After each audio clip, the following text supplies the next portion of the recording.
हे everyone welcome to my channel होइन civil engineer है। आज म तपाईँलाई सेट 9 क्वेसन दिन्छु है हाइड्रोलिक्सको। ठिक छ, सेट 9 क्वेसन दिन्छु तपाईँलाई म हाइड्रोलिक्सको आज है। ठिक छ, यो चाहिँ तपाईँलाई 2074 भाद्रमा सोधेको क्वेसन हो है हाइड्रोलिक्सको। ठिक छ, यो रेगुलरलाई सोधेको क्वेसन हो होइन। ठिक छ, ल त्यसै गरी म तल जान्छु है त, सुरु गर्छु। क्वेसन नम्बर 1 हेर्नु त यहाँ, determine the discharge rate in the each pipeline for the flowing 3 reservoir problems.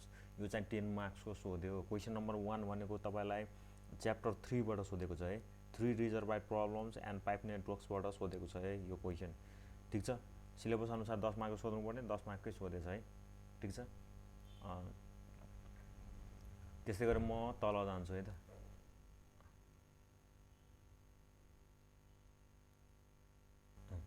यो क्वेसनमा हेर्नु त के दिएको छ, डाटाहरू हेर्नु त।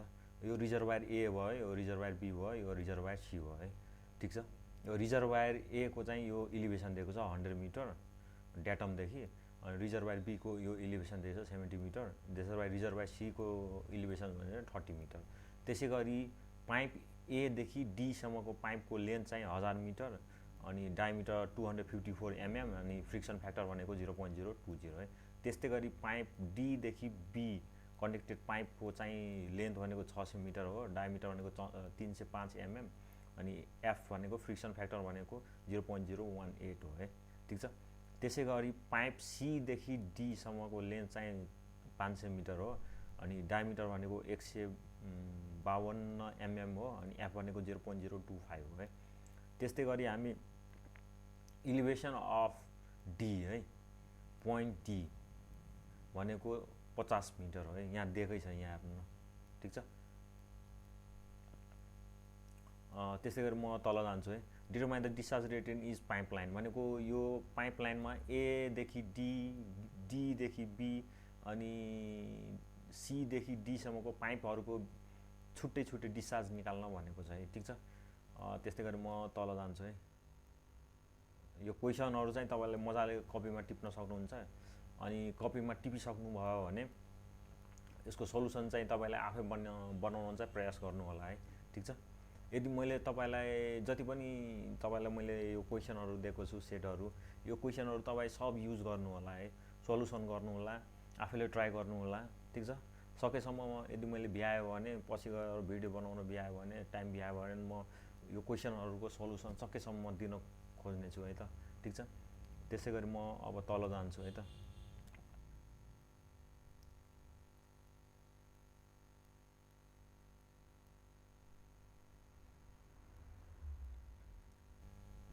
क्वेसन नम्बर 2 हेर्नु त। क्वेसन नम्बर 2 मा के भनेको छ, in a pipe of length 500 metre and uniform circular cross section water flows at a steady velocity of 2 meter per second and discharges to atmosphere through a valve. Under steady condition, the static head just before the valve is 300 meter. Calculate the ratio of internal diameter to wall thickness of a pipe so that when the valve is completely and instantaneously closed, the increase in circumferential stress is limited to 20 megapascal, and determine the maximum time for which the closure could be described as rapid. The bulk modulus of water is 2 gigapascal and the elastic modulus of pipe material is equal to 200 gigapascal है। ठिक छ, यो question number 8 को सोध्यो है। अनि question number 2 चाहिँ तपाईँलाई 8 मार्क्सको सोध्यो। ठिक छ, यो चाहिँ तपाईँलाई क्वेसन नम्बर 2 भनेको तपाईँलाई च्याप्टर 4 बाट सोधेको है। च्याप्टर 4 भनेको अनस्टेडी फ्लो इन पाइप्स भनेको तपाईँलाई सिलेबस अनुसार 8 मार्क्सको सोध्नुपर्ने, 8 मार्क्सकै सोधेको है। त्यस्तै गरी क्वेसन नम्बर 3 मा जाउँ है। क्वेसन नम्बर 3 भनेको petrol of kinematic viscosity of 0.6 mm² per second is to be pumped at the rate of 0.8 cubic meter per second through a horizontal pipe 500 mm diameter है। However, to reduce pumping cost or cost of different diameter is suggested, assuming that the absolute roughness of the wall to be same for a pipe of slightly different diameter, and that for RE is greater than 10 to the power 6. F is approximately proportional to the cube root of the roughness. determine the diameter of a pipe for which the pumping cost would be halved. Neglect all head losses other than the pipe friction. How are the running costs already if n pipes of the equal diameter are used in parallel to give same total flow rate as the Reynolds number as for a single pipe. यो question number 3 चाहिँ मेरो विचारमा तपाईलाई chapter 1 बाट सोधेको छ है। Chapter 1 भनेको तपाईलाई पाइप फ्लो बाट सोधेको छ है। ठीक छ, सिलेबस अनुसार 8 मार्क्स सोध्नु पर्ने 8 मार्क्सै सोध्यो है। ठीक छ, त्यस्तै गरी म अब तल जान्छु है।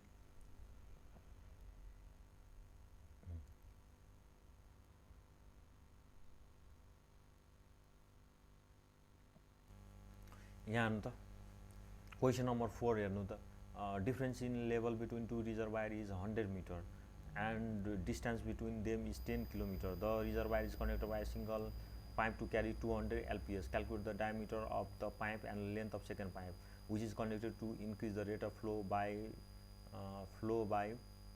5 into 10 to the power 6 liter per day with same diameter pipe. Take friction factor for all pipe equal 0.03. यो चाहिँ 8 मार्क्स हुन्थ्यो। क्वेसन नम्बर 4 भनेको तपाईलाई मेरो विचारमा चाहिँ तपाईलाई यो च्याप्टर 2 बाट सोधेको है।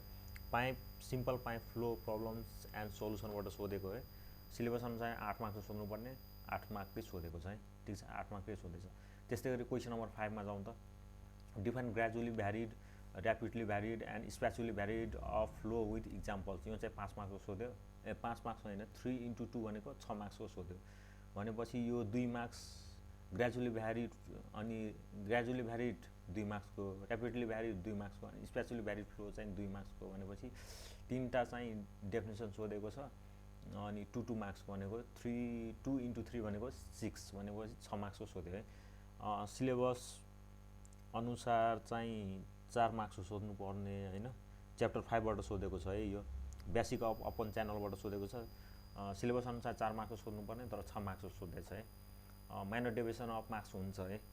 त्यो चाहिँ मैले अलरेडी तपाईलाई प्रिभियस भिडियोहरुमा पनि भनिसकेको छु है। त्यसैको क्वेसन नम्बर 6 मा हेर्नु त। A 3.5 meter rectangular channel carries a discharge of 10 cubic meter per second at a depth of 1.75 meter. If the width of the channel is reduced to 2.25 meter and the bed level is lowered by 0.97 meter, determine the difference in water level elevation between upstream and contracted section. Assume no energy loss है।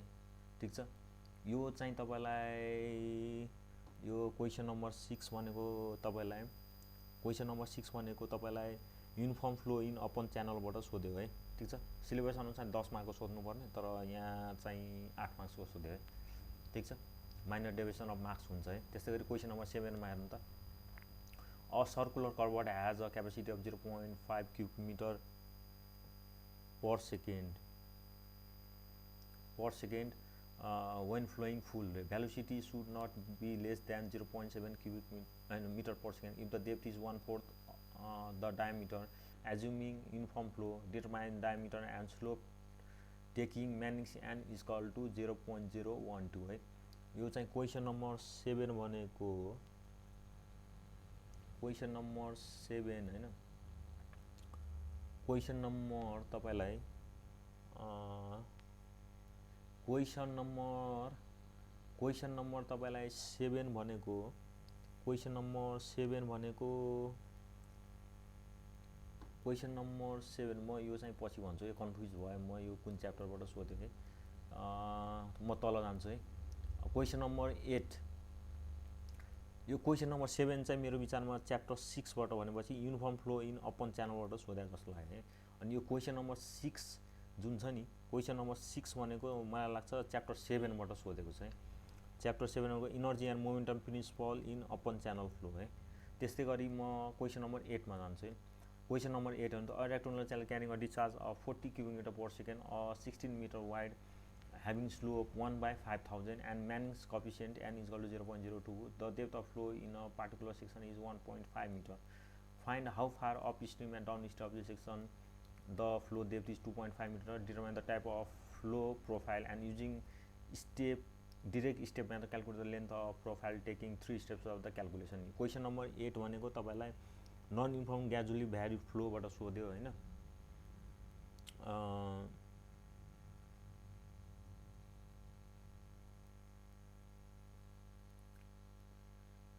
तपाईलाई चाहिँ यो question number 8 भनेको तपाईलाई non uniform gradually भ्यारिड फ्लोबाट सोध्यो है। त्यस्तै गरी क्वेसन नम्बर 9 हेर्नु त।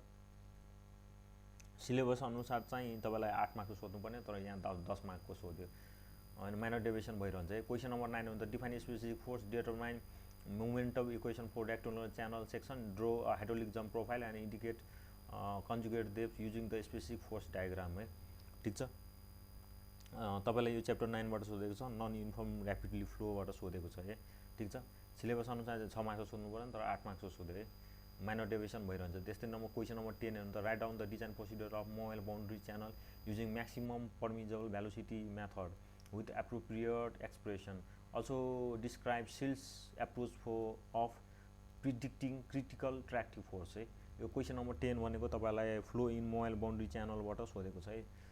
क्वेसन अनुसार चाहिँ 6 मार्क्सको, सिलेबस अनुसार चाहिँ 6 मार्क्सको सोध्नु पर्ने, तर हामीलाई चाहिँ 4 3 7 भनेको 1 मार्क्स बढीको सोधेको छ है।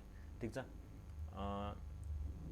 यो चाहिँ तपाईलाई 2074 भाद्रमा सोधेको क्वेसन हो है। ठिक छ। हाइड्रोलिक्सको यति मात्र हो हैन। यदि तपाईलाई मेरो भिडियो मन पर्यो भने प्लिज मेरो च्यानललाई सब्स्क्राइब गरिदिनु होला र मेरो भिडियोलाई लाइक गरिदिनु होला। अनि मैले जति पनि यो भिडियोहरु बनाएको छु हाइड्रोलिक्सको हैन, मैले चाहिँ धेरै मेहनत गरेको छु है यो भिडियोहरु बनाउनलाई। मैले यो मटेरियल कलेक्सन गर्नलाई अनि त्यसपछि यो चाहिँ तपाईलाई सकेसम्म यो भिडियोहरु चाहिँ क्वालिटी, भिडियोको क्वालिटी राम्रो होस् भनेर चाहिँ मैले सकेसम्म कोसिस गरेको छु हैन। त्यही भएर मेरो च्यानललाई, यदि तपाईलाई मेरो भिडियो मन पर्यो भने मेरो च्यानललाई प्लिज सब्स्क्राइब गरिदिनु होला अनि साइडको बेल आइकन पनि थिचिदिनु होला हैन। अनि यदि मैले नयाँ भिडियोहरु ल्याए भने हैन, यदि पब्लिश गरे भने तपाईहरुलाई चाहिँ राम्रो हुन्छ, नोटिफिकेसन तपाईहरुमा जान्छ भनेर मैले भनेको है त। ठीक छ। Thanks for watching and hope to meet you on the next video.